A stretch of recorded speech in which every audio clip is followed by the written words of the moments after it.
Hello students, welcome to Global Online. This is Ankita Sood. So Assam SLET 2024 paper one के final revision में previous year questions की series में आज हम 2023 में पूछे गए कंप्लीट पेपर वन को डिटेल में डिस्कस करेंगे।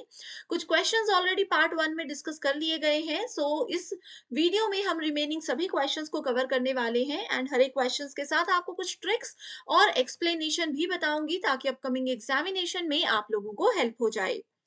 सो फर्स्ट क्वेश्चन है, geometry in ancient India was discussed in what? So देखिए, प्राचीन भारत में ज्योमेट्री के बारे में कहां पर डिस्कस किया गया था? ऑप्शंस है अर्थशास्त्र, चरक संहिता, सल्वसूत्र या फिर सुश्रुत संहिता।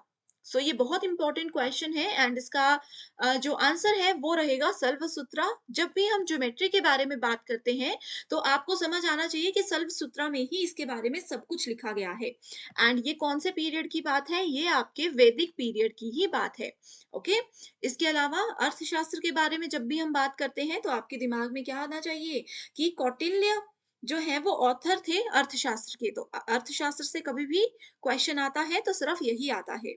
अगला है चरक संहिता। सो चरक संहिता आयुर्वेदा से रिलेटेड एक ओल्डेस्ट ट्रीटी है जिसमें एंशियंट मेडिकल साइंस और आयुर्वेदा के बारे में काफी ज्यादा जानकारी मिल जाती है।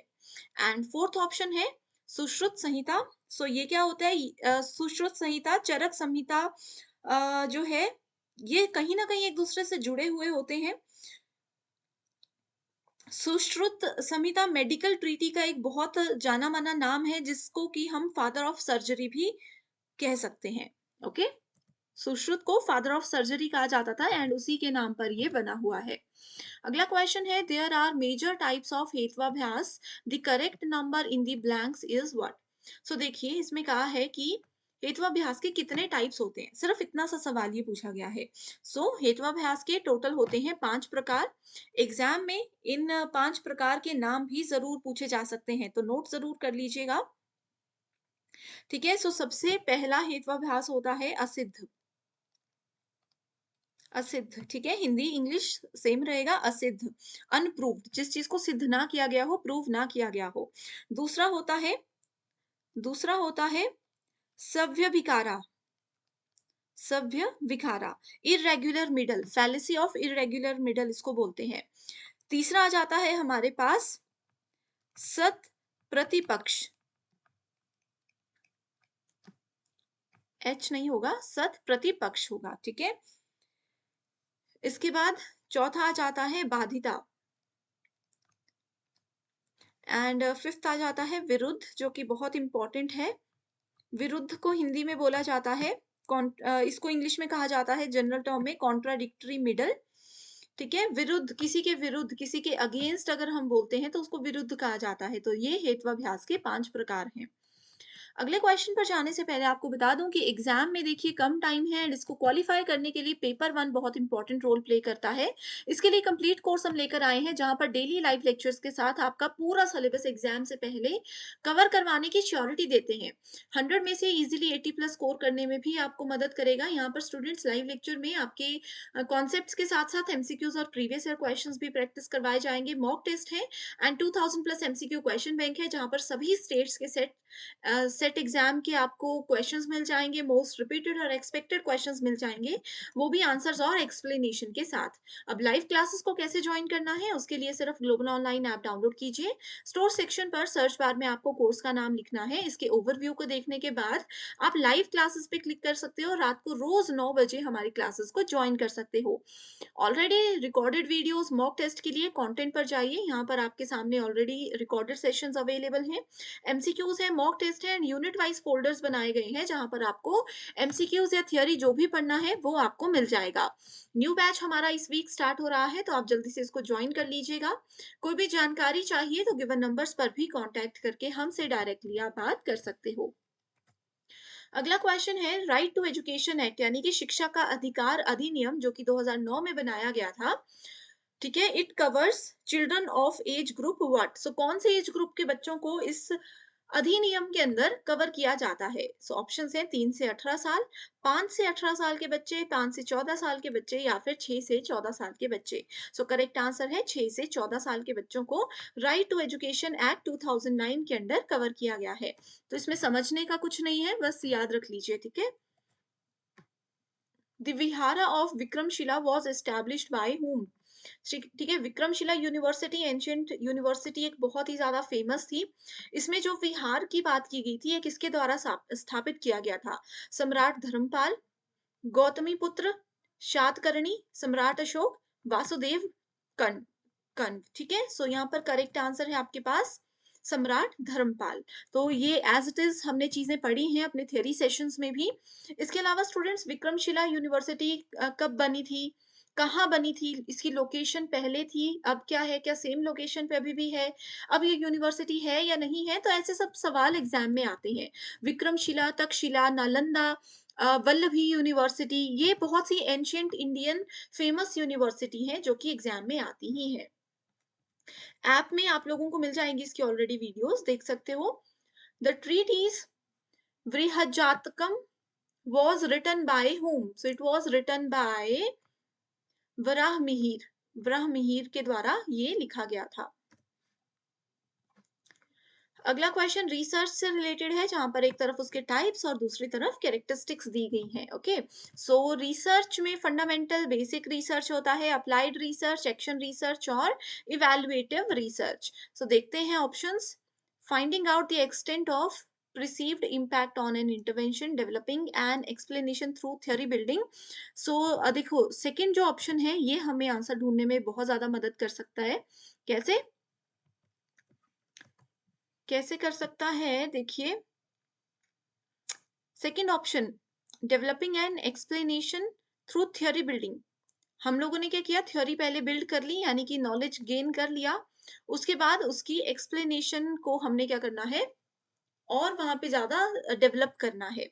इसमें बोला गया है improving an existing situation, improving an existing situation through use of intervention, यानी कि जो हमारे पास ऑलरेडी नॉलेज है उस नॉलेज को यूज करके हम एग्जिस्टिंग सिचुएशन को बेहतर बना सकते हैं, किसी प्रॉब्लम से बाहर इजीली निकल सकते हैं, तो वो होता है एक्शन रिसर्च, इमीडिएट एक्शन जहां पर लिया जाता है। ठीक है, इसके बाद आता है exploring the possibility of a theory for use in various situations. जो थ्योरी हमने कलेक्ट की थी, जो थ्योरी हमने पढ़ी थी, जो नॉलेज हमने गेन किया था, उस नॉलेज को अलग अलग सिचुएशंस में कैसे इस्तेमाल किया जा सकता है, क्या क्या उसकी पॉसिबिलिटीज हैं, वो सब हमें कौन बताता है, वो हमें बताता है applied research. Theme based interaction among participants, so ये आ जाता है आपका फंडामेंटल रिसर्च। सो इस अकॉर्डिंग देखेंगे, correct answer is option number B. अगला सवाल है असर्शन रीजन बेस्ड। देखो बच्चों, अगर अभी आपको भी कंफ्यूजन है कि असर्शन रीजन बेस्ड क्वेश्चंस को कैसे सॉल्व करते हैं और चाहते हो कि डिटेल में एक ट्रिक्स वाली वीडियो लेकर आऊं, तो कमेंट कर दीजिएगा, मैं बता दूंगी आपको कि असर्शन रीजन बेस्ड क्वेश्चंस को कैसे सॉल्व करते हैं। सो असर्शन बोलती है, एक दावा यहाँ पर किया जा रहा है जो बोलता है कि the reservation of 33% of seats for women in parliament and state assembly does not constitutional amendment legislature require. ठीक है, तो इसमें बोला है कि 33% जो महिलाओं के लिए सीट्स रिजर्व वाला कॉन्सेप्ट शुरू किया गया है पार्लियामेंट में and state parliament and state assembly जो है वो इस चीज को नहीं मानते, वो बोलते हैं कि इस चीज की जरूरत नहीं थी। तो ये बिल्कुल सही है, असर्शन बिल्कुल सही है। उसके बाद रीजन इसका बोलता है कि political parties contesting election can allot 33% of seats they contest to women candidates without any constitutional amendment। तो ये बिल्कुल गलत स्टेटमेंट है। तो यहीं से अगर आप ये समझ आते हो कि कौन सा स्टेटमेंट सही है, कौन सी गलत है, तो यहीं से आपके 90% प्रॉब्लम सॉल्व हो जाएगी। तो देखिए, both A and B are true, ये गलत है, इसमें भी बोला है ये भी गलत है, यहाँ से हमें करेक्ट आंसर मिल गया, that is option number C. Communication unit का क्वेश्चन है, communication refers to dialogic relations और face to face verbal communication, ठीक है। ये बोलता है कि फेस टू फेस दो लोग एक दूसरे के सामने बातचीत कर रहे हैं, कुछ डायलॉग्स एक दूसरे पे बातें कर रहे हैं, इस तरीके से। Face to face verbal communication between two people involving their mutual ideas, दो लोग आपस में बात कर रहे हैं अपने किसी म्यूचुअल आइडिया को लेकर के, अपने विचारों को लेकर के, अपने बिहेवियर को लेकर के, लाइक्स डिसलाइक्स को लेकर के, ठीक है। And answer concerning life and living in general. तो ये सब चीज़ों को लेकर के 2 लोग फेस टू फेस आपस में बातें कर रहे हैं और अच्छे से बातचीत कर रहे हैं। The inappropriate work in the appropriate work in the blank is called, सो ये इंट्रापर्सनल है, इंट्रापर्सनल नहीं है, इंट्रापर्सनल होता है अपने आप से, अंतर व्यक्ति, ठीक है? यानी कि अपने आप से जैसे मन में कुछ सोच रहे हैं या बड़बड़ाते हैं, तो वो इंट्रापर्सनल होती है। ग्रुप में तो बहुत सारे लोग हो गए, मास में भी बहुत सारे लोग हो गए, जहाँ पर बोलता एक बंदा है, बोलता एक पर्सन है और उसको सुनते बहुत सारे, जैसे भाषण होता है, रेडियो होता है। ग्रुप में कुछ लोग होते हैं जो कि सबको बोलने का बराबर अधिकार होता है। सो करेक्ट आंसर क्या आ गया? Dyadic. Okay, next is a mangrove is a shrub or small tree that grows in coastal saline or brackish water. Decibel is a unit for, decibel term सबने सुनी है, ये क्या चीज मेजर करने के लिए इस्तेमाल की जाती है? सो ये होती है इंटेंसिटी ऑफ साउंड, ध्वनि की तीव्रता को मापने के लिए डेसिबल का इस्तेमाल किया जाता है। अगला है pupils or students differ greatly in their susceptibility to anger due to heredity, health status, environment, and the way they are dealt with by the adults. As a teacher, how will you try to direct attention of the students towards something else? अब देखिए कई बच्चों में ऐसा होता है ना, किसी की हेरिडिटी है, किसी का ये खानदानी है कि क्रोध बहुत जल्दी आता है, बहुत इमोशनल है, उनका हेल्थ स्टेटस कि कोई बच्चा बीमार ही रहता है। तो ऐसे में एज अ टीचर आपको क्या करना चाहिए कि उस बच्चे का ध्यान किसी और चीज पर आप आकर्षित करके उनको इन चीजों से थोड़ा सा ध्यान उनका दूर हटाने की कोशिश कर सको। तो उसके लिए they must be taught how to express anger so as to avoid disapproval. ये गलत है। Anger should be used in socially acceptable channel, इसमें बोल रहे हैं कि एंगर, बच्चों को ये हमें सिखाना चाहिए कि गुस्सा सिर्फ वही करो जहां पर सोशली एक्सेप्टेबल आपका ये होना चाहिए, ठीक है। Grown up children should be taught a problem solving behavior in coping with situations that provoke anger. All of the above. So यहाँ पर करेक्ट आंसर होगा ऑप्शन नंबर 3, ठीक है। जो बढ़ते बच्चे हैं उनको बताना चाहिए, उनको ये सिखाना चाहिए कि कैसे आप अपने गुस्से को कंट्रोल कर सकते हो, कैसे सिचुएशन, गुस्से पे कंट्रोल अगर नहीं हो रहा तो सिचुएशन से कैसे बाहर निकलना है ये भी बताया जा सकता है। So correct answer option number D नहीं होगा, ऑप्शन नंबर सी होगा। Okay, next is Indian Institute of Science, Indian Association for the Cultivation of Science, Bhandarkar oriental research institution या institute central of Himalayan cultural study. ये थोड़े से tough questions की category में आ जाते हैं क्योंकि इसमें हम एक्सपेक्ट नहीं कर सकते कि क्या क्वेश्चन आएंगे, ठीक है। ये नाम है, आपको बस बताना है कौन सा इंस्टीट्यूट किस जगह पर है, तो इसको आप डायरेक्टली याद रख लीजिए। जो इस वीडियो का पार्ट 1 था वहां भी हमने कुछ ऐसा ही क्वेश्चन पढ़ा है ना। सो आप देख सकते हो कि किस प्रकार के क्वेश्चंस एग्जाम में आते हैं। अगला है a statistical measure based upon the entire population is called parameter while measure based upon a sample is known as statistic. ये रिसर्च एप्टीट्यूड में सैम्पलिंग से रिलेटेड क्वेश्चन है, सैम्पलिंग पैरामीटर से क्वेश्चन है ये, ठीक है। Name the project which has connected all the police stations. ये आईसीटी का क्वेश्चन है, इसमें बोला है कि एक हमने ऐसा प्रोजेक्ट बनाया जिसमें हमने अपने एरिया के सारे पुलिस स्टेशंस को आपस में एक नेटवर्क के थ्रू कनेक्ट कर दिया, ठीक है। एंड धीरे धीरे कंट्री के सारे पुलिस स्टेशंस को कनेक्ट कर दिया एक ही नेटवर्क में with utmost secrecy from general people, and जो आम आदमी है उनसे इनकी जो भी बातचीत हो रही है वो सीक्रेट ही रहेगी। इस प्रोजेक्ट को क्या नाम दिया गया है? इसको नाम दिया गया है पॉलनेट। पॉलनेट का मतलब है पुलिस का नेटवर्क, पुलिस नेटवर्क, तो पॉलनेट उसको नाम दिया है। The man who knew infinity is a 2015 British biographical drama film based on the 1991 book of the same name by Robert Kengel. it is about the Indian mathematician Srinivasa Ramanujan. ठीक है, सो ये भी question ऐसा है कि इंपॉर्टेंट नहीं बोल सकते, बस जनरल उसमें आ सकता है कभी। Next question is 1.2% of 5 litres. So देखिए 5 लीटर का हमें 1.2% निकालना है, सो वो 60 होगा। ओके, अब देखिए यहाँ पर एक चीज ध्यान रखना, थोड़ा सा जो मैथ्स के क्वेश्चंस आएंगे वो मैं फटाफट से बताती हूँ आपको।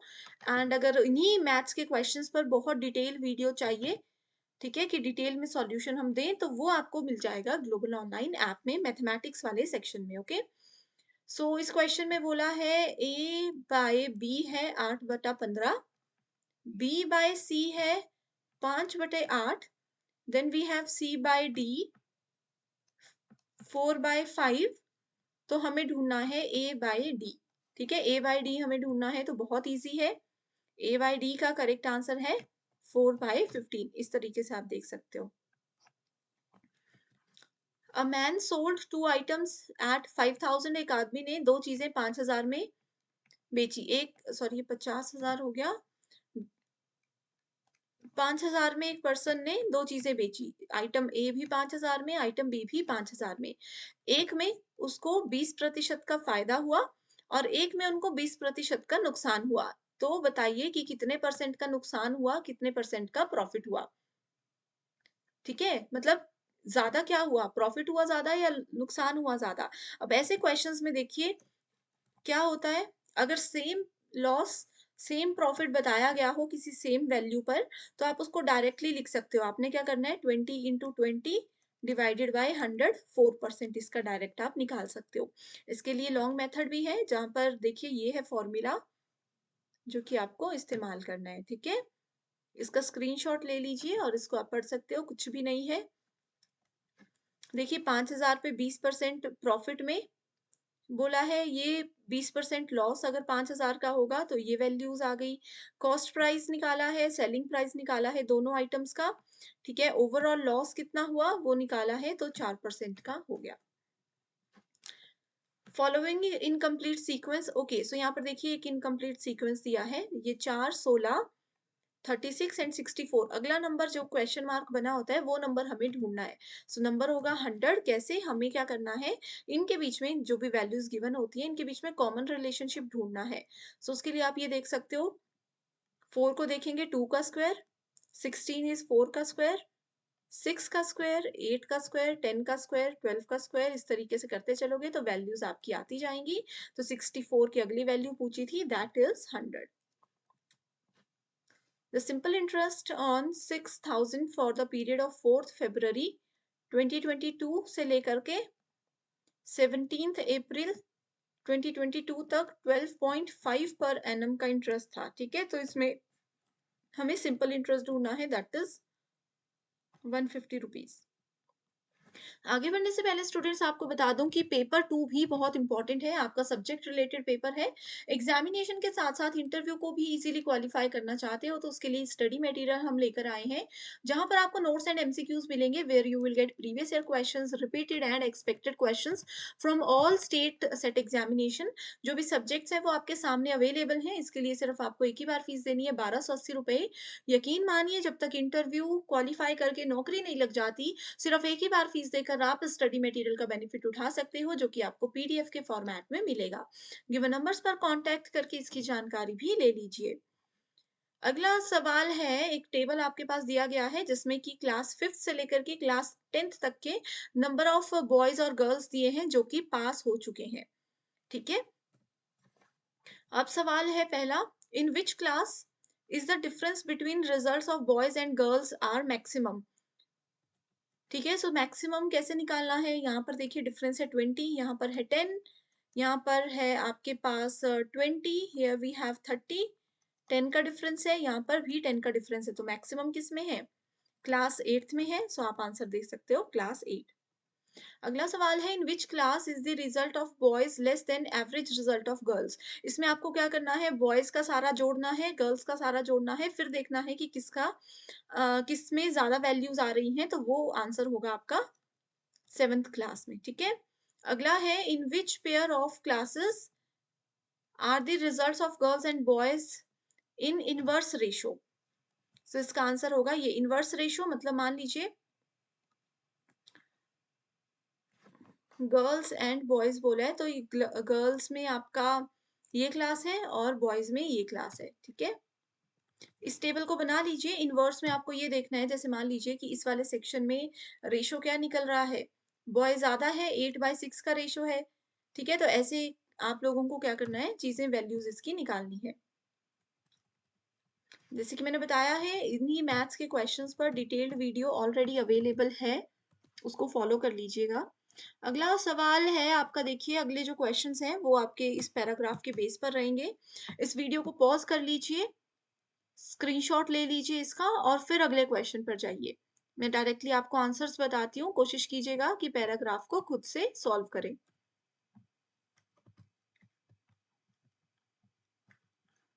ओके स्टूडेंट्स, सो इसी तरह हम लोगों ने 2023 का कंप्लीट पेपर 1 सॉल्व कर लिया है। पार्ट 1 में हमने 25 क्वेश्चंस देखे थे, जो कि सारे बेसिक क्वेश्चंस थे। बेसिक क्वेश्चंस मतलब कॉन्सेप्ट बेस्ड क्वेश्चंस थे। मैथ्स, रीजनिंग और डेटा इंटरप्रिटेशन के मैक्सिमम क्वेश्चंस हमने आज क्विकली रिवाइज किए हैं। एंड स्टूडेंट्स, जैसे कि मैंने आपको बताया, इन्हीं क्वेश्चंस पर detailed video global online app में अवेलेबल है, उसको आप लोग जरूर फॉलो कर लीजिएगा। और भी कोई सवाल है तो मुझे कमेंट करके बता सकते हो। So thank you so much and I wish you all the very best.